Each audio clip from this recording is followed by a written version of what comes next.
Bismillah ve salatu ve selamu ala Resulillah. Gotinin İmam Ali radiyallahu anh. Ştekri tu cirmeke bçuki lebele tu minaka hamu gerduni.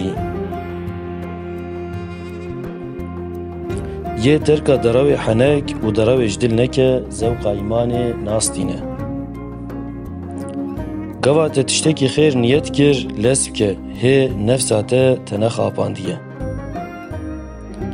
Kıymeti mrof, kıymeti hevalin vi te pivandın. Alikari heri mazın khiret u tahammüle. Cameri eve kuhe nehat yekhwastın tu biti. Ye dini xo bifroje mali dünyayı nasibe vitene ev tişte xwariye. Xirabiya li te kirin bibexşinin. Lê xirabiya li milletê we tê kirin efû nekin. Ey ademîzad, ji xeynê hewceyiyê te tu çi komkî ji bo hinekê din re ye.